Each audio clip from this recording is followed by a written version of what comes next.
दोस्तों आप सबका स्वागत है एक नए वीडियो में वन मैथ में। आशा करता हूँ आप सब अच्छे होंगे, मस्त होंगे और स्वस्थ हैं और मज़े में रहे होंगे, मज़े में पढ़ाई कर रहे होंगे। सब कुछ अच्छा खासा चल रहा है तो ऐसे चलने दीजिए लाइफ में और लगे रहिए वन मैथ के साथ। चलिए स्टार्ट करते हैं। इस टाइप के प्रश्न हम कैसे लगाते हैं, क्योंकि इस टाइप के प्रश्न जब एक आदमी छोड़ देता है दूसरा आ जाता है। इस टाइप के प्रश्न हमारे रेलवे के अलावा भी हमारे अन्य एग्जामों में इस टाइप के प्रश्न हमारे पूछ लिए जाते हैं। ठीक है, तो ये बहुत ही मज़ेदार प्रश्न होने वाला है, बहुत ही सरल होने वाला है, बहुत ही मजेदार होने वाला है। आपको हम एक नई विधि बताएंगे जिसमें आपको फार्मूला याद करने की जरूरत नहीं पड़ती। आपको एक नई विधि बताएंगे, नया तरीका बताएंगे इस टाइप के प्रश्न हम कैसे लगाते हैं नए तरीके से। ठीक है, बहुत ही आसान और बहुत ही सरल तरीका है। देरी ना करते हुए चलिए स्टार्ट करते हैं। इस टाइप के प्रश्न हम कैसे लगाएंगे, तो चलिए प्रश्न पढ़ लेते हैं। इसमें दिया क्या है, दिया है किसी कक्षा के 14 छात्रों का औसत वजन कितना दिया है, 20 केजी है। ठीक है, यदि कोई छात्र कक्षा छोड़ देता है तो कक्षा का औसत 2 केजी कम हो जाता है। जो उसका औसत वजन है उसमें से 2 केजी कम हो जाता है। कक्षा छोड़ने वाले छात्र का वजन हमें बताना है कि उस छात्र का वजन हमारा कितना है, यही हमसे पूछ रहा है। चलिए स्टार्ट करते हैं। इस टाइप प्रश्न हम कैसे लगाते हैं, बिल्कुल आसान, बिल्कुल सरल भाषा में 2 लाइन में उत्तर आ जाएगा आपका। ठीक है, चलिए स्टार्ट करते हैं कैसे लगाते हैं। दिया क्या है भाई, मेरे 14 छात्र थे, उसमें से एक छात्र निकल गया, यानी मेरा टोटल कितने छात्र बचे हैं, मेरे 13 छात्र बचे हैं। चलिए तो बोले 14 छात्रों का औसत वजन कितना दिया है भाई, मेरे 20 केजी दिया है। जो छात्र निकल चुका है उसका वजन मुझे मालूम नहीं है, तो एक ही छात्र है, उसका चाहे औसत वजन लीजिए चाहे वजन लीजिए, एक ही बात हो जाएगा। मान लीजिए इसका औसत वजन मेरा के है, बराबर हो जाएगा। बोला जो 14 छात्रों में जब एक छात्र मेरा छोड़ दिया है तो मेरा टोटल 13 छात्र हो गए। एक छात्र छोड़ने की वजह से उसका जो औसत है 2 केजी हमारा क्या हो जाता है, कम हो जाता है। पहले 20 था तो अब कितना हो जाएगा, मेरा 18 हो जाएगा। चलिए अब करना क्या है, आपस में इसमें गुणा कर देना होता है। ये हो जाएगा 14 गुणा का 20 हो जाएगा, माइनस के हो जाएगा, बराबर हो जाएगा 13 गुणा का 18 हो जाएगा। चलिए इसको आसान बनाने के लिए क्या करते हैं, बटा में 2 से भाग दे देते हैं। ठीक है, इसमें भी 2 से भाग, इसमें भी हम 2 से हम भाग दे देंगे। ये हो जाएगा मेरा 10 हो जाएगा। ठीक है, ये हो जाएगा मेरा 9 हो जाएगा। चलिए 140 हो जाएगा। ठीक है, माइनस के अपान 2 हो जाएगा, बराबर हमारा कितना हो जाएगा, 13 9 117 हो जाएगा। चलिए यहाँ से हम ले लेंगे। देखिए माइनस के को उधर ले जाएंगे, माइनस के बटे 2 को उधर ले जाएंगे और 117 को हम इधर ले आएंगे। ये हो जाएगा मेरा, ये हो जाएगा के बटा 2 बराबर हो जाएगा 140 माइनस 117। तो के बटा 2 बराबर हो जाएगा 140 में से 117 निकाल देंगे तो मेरा हो जाएगा 23। तो के बराबर कितना हो जाएगा, 46। यानी मतलब जो हमारा छात्र बताया ना, तब एक छात्र हो तो कोई टेंशन नहीं लेना है, जो उसका वजन आएगा, औसत वजन आएगा, उसके वजन के वो बराबर रहेगा। यानी हमारा अब उसका वजन कितना है, 46 केजी। हमारा ऑप्शन कितना सही हो जाएगा, हमारा ऑप्शन सी सही हो जाएगा। ठीक है, तो आशा करता हूँ आप सबको समझ में आया होगा। चलते हैं दूसरा वीडियो देख लेते हैं। ठीक, इस टाइप का प्रश्न देख लिया जाए, ये भी हमारा आयु संबंधी प्रश्न है।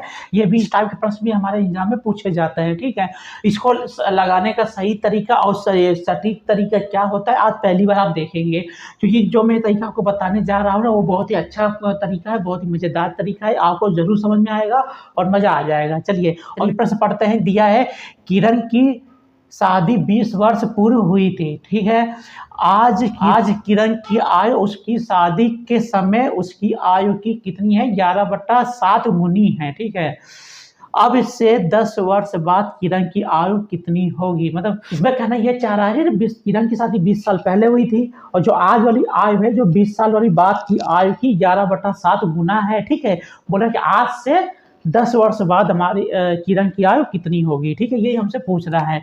चलिए यहाँ हम वर्तमान लिख लेते हैं। ठीक है, वर्तमान आयु। ठीक है, वर्तमान आयु हमें मालूम होनी चाहिए कितनी है। ठीक है, यहाँ से हमें 20 वर्ष पूर्व, 20 वर्ष पूर्व कितनी थी उसकी आयु। अब यहाँ से निकाल लेंगे 10 वर्ष बाद आयु हमारी कितनी हो जाएगी। ठीक है, ये हमसे ये निकालना है। वर्तमान आयु में 20 वर्ष कितना था और वर्तमान से 10 वर्ष बाद हमारी कितनी होगी, ये हमसे पूछ रहा है। चलिए मान लेते हैं 20 वर्ष बाद जब उनकी शादी हुई थी, 20 वर्ष पहले उसकी शादी हुई थी, तो उसकी आयु मान लीजिए के वर्ष थी। ठीक है, के वर्ष थी। तो बोला जी जो आज इसकी आयु है वह पुराने वाले आयु जो 20 वर्ष की बाद की आयु है उसका क्या है 11/7 गुना है। ठीक है, आज वाली आयु है 20 वर्ष पहले वाली आयु की क्या है 11/7 गुना है। ठीक है, चलिए अब देखिए अब ये भी समझ लीजिए ना। तो यहाँ से यहाँ तक आने में भाई हमारा कितना समय लगा 20 वर्ष लग गया ना, 20 वर्ष लग गया। यानी इन दोनों का अंतर हमारा कितना होना चाहिए, हमारा 20 वर्ष के बराबर होना चाहिए। चलिए हम लिख रहे हैं 11/7 के माइनस के बराबर हमारा 20 वर्ष हो गया। ठीक है, वर्ष हो गया तो ये हो जाएगा 11 के माइनस 7 के बटा का 7 बराबर हमारा 20। तो ये हो जाएगा 4 के बटा का 7 बराबर 20 हो जाएगा। 4 पंजे 20 हो जाएगा। के बराबर हमारा 7 का गुणा हम 5 में करेंगे, 7 पच्चे 35 है, 7 पच्चे 35 आ जाएगा। ठीक है, यानी हमारा जो के का मान है 35 वर्ष है। यानी जब किरण की शादी हुई थी यहाँ से जो 35 वर्ष में उसकी शादी हो गई थी। ठीक है, किरण की जब शादी हुई थी यानी 35 वर्ष में शादी हो गई थी। अब आप ही बताइए ना, जब 35 वर्ष में उसकी शादी हुई थी तो इसमें 20 वर्ष से पहले ये पहले की आयु है ना, तो आप कितना हो जाएगा भाई मेरे, ये तो पहले की आयु है, 20 वर्ष पहले की है। अब क्या करेंगे, इसमें 20 हम जोड़ देंगे तो हमारी वर्तमान आयु हमारी आ जाएगी, ये हो जाएगा हमारा 55 वर्ष। ठीक है, तो आज यानी मतलब वर्तमान में जो किरण की आयु है वो कितनी है 55 वर्ष। ठीक है, हमसे क्या पूछा 10 वर्ष बाद पूछ रहा है ना, 10 वर्ष बाद हमसे पूछ रहा है तो हम क्या करेंगे भाई में इसमें 10 वर्ष हम जोड़ देंगे, यानी ये हो जाएगा मेरा 65 वर्ष। यानी हमारा ऑप्शन कितना सही हो जाएगा, ऑप्शन मेरा ए सही हो जाएगा, यानी 65 वर्ष है। तो आशा करता हूँ आप सबको समझ में आ गया होगा। चलिए दूसरा प्रश्न देख लिया जाता है। ठीक है, इस टाइप का प्रश्न देख लिया जाता है, ये भी बहुत ही मजेदार प्रश्न है। ये हमारा मिश्रण से संबंधी हमारे प्रश्न है। इस टाइप के प्रश्न भी हमारे रेलवे और अन्य एग्जामों में हमारे पूछे जाते हैं। चलिए देरी ना करते हुए शुरू करते हैं। ठीक है, इसमें दिया क्या है, एक मिश्रण के 90 लीटर मात्रा में दूध और पानी का अनुपात कितना दिया, अनुपात 1 है। ठीक है, और दूसरे मिश्रण के 90 लीटर मात्रा में दूध और पानी का अनुपात कितना है, 3:2 है।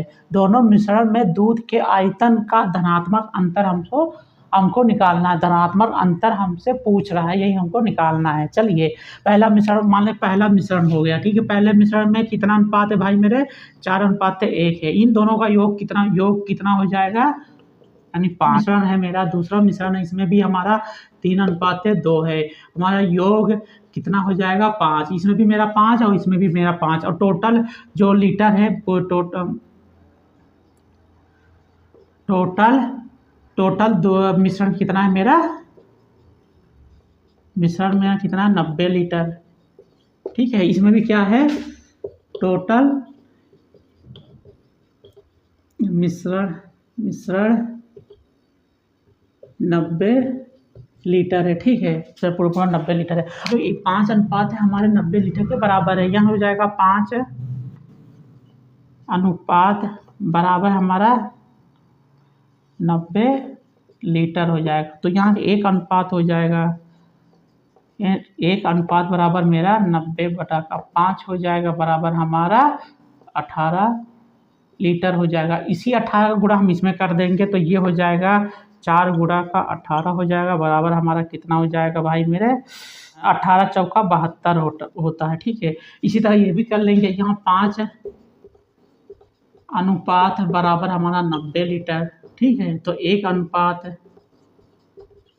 बराबर 90/5, यानी हमारा कितना जाएगा 18 लीटर। और इसी 18 लीटर का गुणा हम इसमें करेंगे क्योंकि हमारा दूध वाला पूछ रहा है। अगर पानी वाला पूछता तो इसमें भी गुणा करते हैं, दूध वाला पूछ रहा है तो हम इसमें गुणा करेंगे।